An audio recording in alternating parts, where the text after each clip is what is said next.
With the course now firmly detached from city life, reinvigorated legs should welcome this gentle reintroduction to the ride. With a register of barely 150 feet in elevation over the next 4 miles, and with the numerous Hampshire villages, together with their quieter interconnections that lie in wait, offer the prospect for riders to work off their lunch before the harder miles ahead.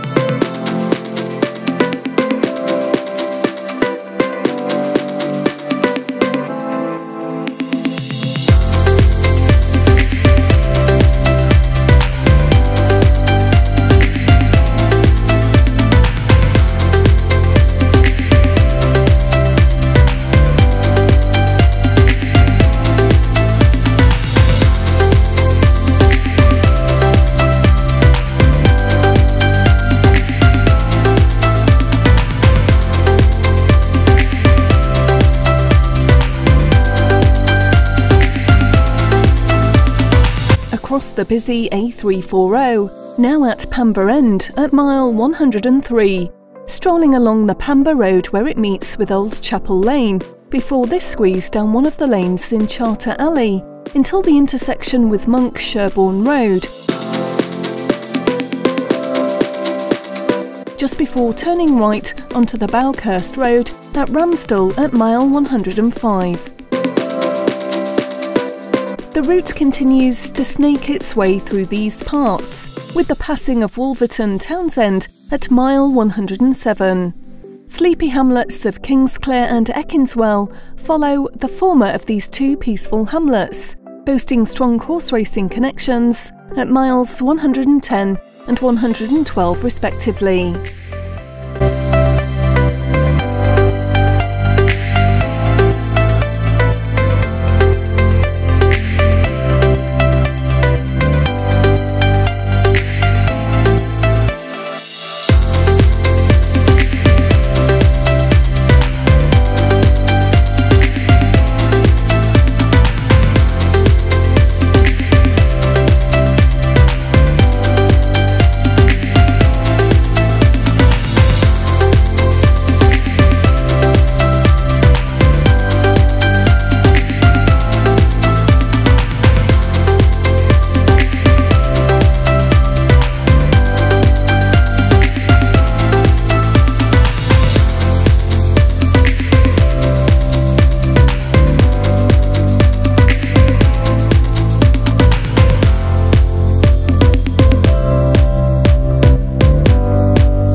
We're now deep in the heart of the Wiltshire countryside, in a little village called Burghclere, which serves as one of the gateways to the North Wessex Downs at mile 115, covering an area of just over 270,000 acres, and designated as an area of outstanding natural beauty.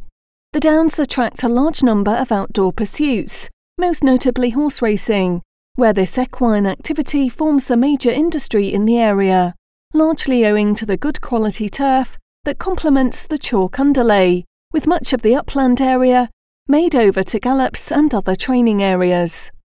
Several of the upland villages, and in particular the large village of Lambourne, approximately 15 miles north, are home to major racing stables. The term steeplechase was actually derived in this area, with it originally being a race between two villages, navigated by reference to the church steeples, which are visible across the rolling downs.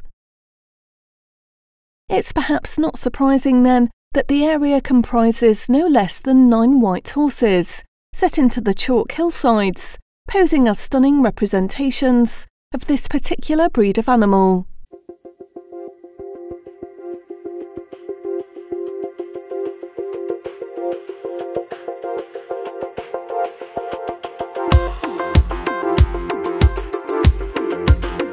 Crossing over the busy A34 at mile 116 and down along Fox's Lane, this tree-covered section pushes us further west, deeper into the more far-flung reaches of the North Wessex Downs, intersecting with the busier A343 at the bottom.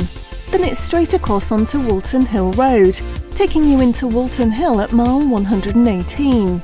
A left turn at the village hall onto Church Street takes you out of Walton Hill, and with it the last significant evidence of community life for several miles.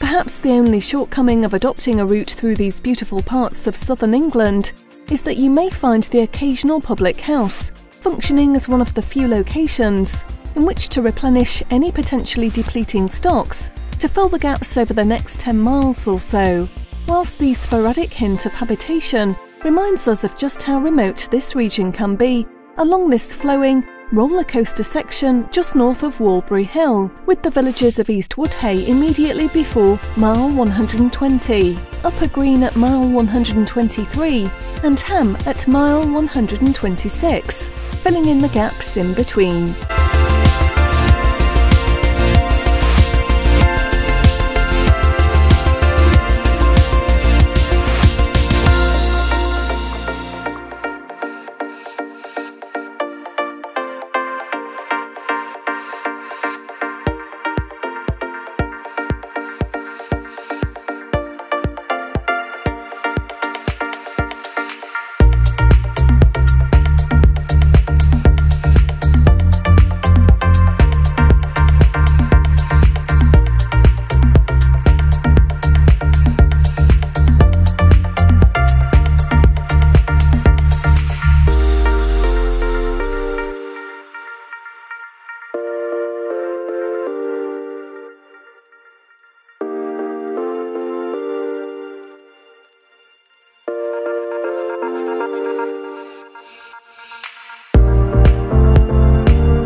Approaching mile 127 and tracing a route into Shelbourne, we come across this delightful country pub, The Plough. With its offering of light refreshments and bar snacks, it might just be the extra boost one needs to tackle the quarter of a mile long, 8.5% average ramp of Carver's Hill, just as we depart the village.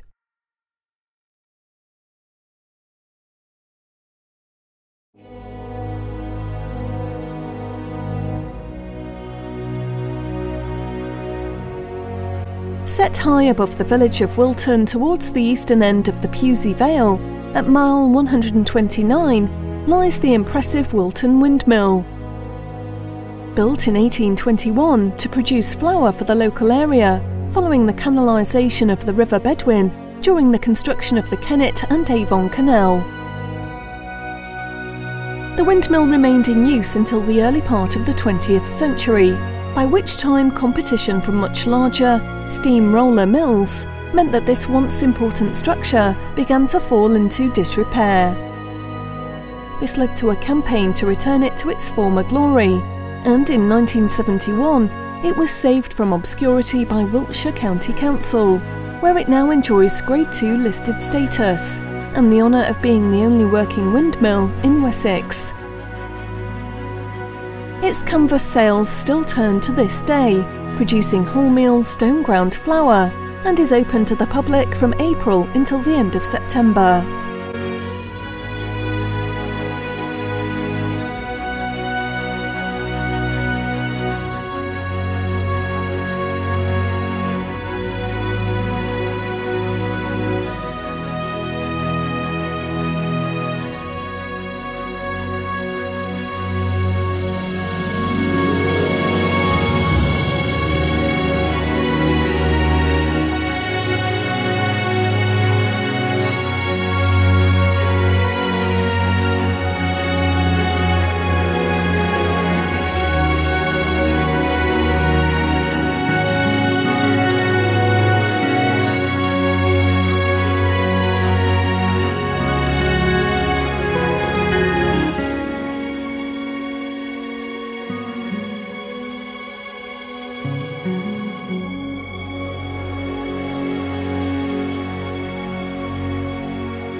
We're now passing through the beautiful and picturesque village of Wilton at mile 130, passing the Swan Public House and Duck Pond on the left, gazing in admiration at the beautifully crafted thatched cottages along the way.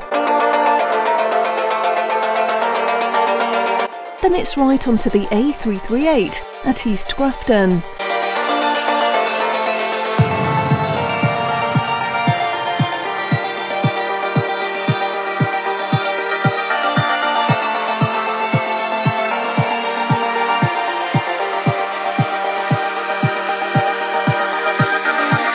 There's a brief opportunity to grab a bite at the conveniently located petrol station at the Burbage roundabout at mile 133.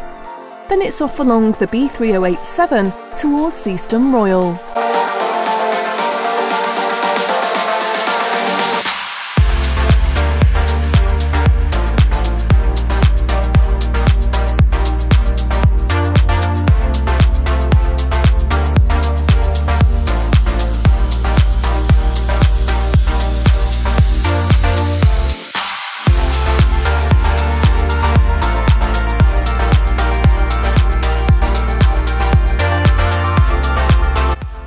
Into Pewsey at mile 138, and the one thing that strikes you about this place on the outskirts of the Pewsey Downs as soon as you enter it is its historical connections with the early British monarchy, with a statue of King Alfred the Great, the former Anglo-Saxon King of Wessex and local landowner, figuring prominently in the centre of the village. A few yards on and we're outside Marshall's Bakery, another of our ride friends who over recent years has very kindly donated leftover treats for riders to enjoy at the Royal Oak Public House nearby. And if the ride has taken its toll on your treasured set of wheels, then a visit to Pewsey Velocycles could be just the thing, who are on hand to offer their services.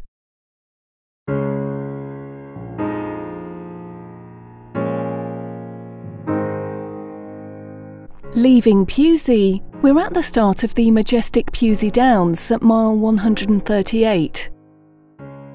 Belonging to the much larger North Wessex Downs, and on the edge of the Marlborough Downs, in an area of special scientific interest, the region delivers large expanses of grassland across some 750 acres, and showcases some of the world's rarest butterflies within its nature reserve.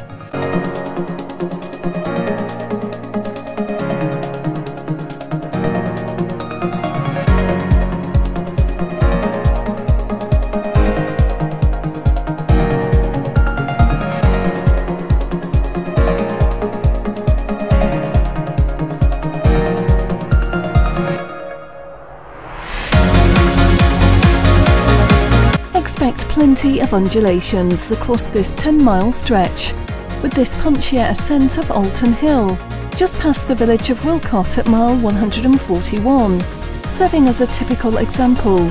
with a rewarding half-mile 8% average descent the other side, just before Alton Barnes.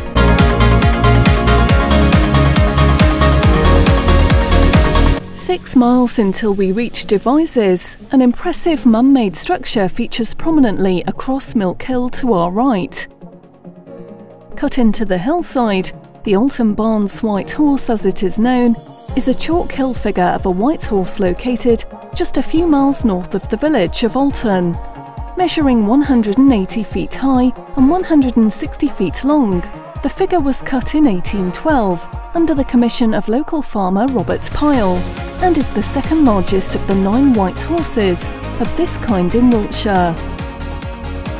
One of the country's best loved and most iconic white horses, it remains a popular tourist attraction and has regularly served as a landmark to signal the coming of the winter solstice, with candles being illuminated around its perimeter each year.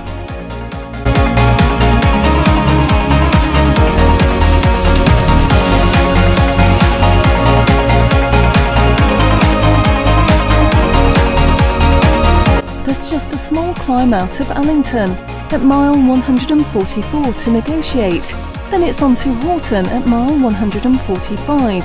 and the run into Devizes, and before you know it, this historical market town emerges from the splendour of the Pewsey Downs at mile 150.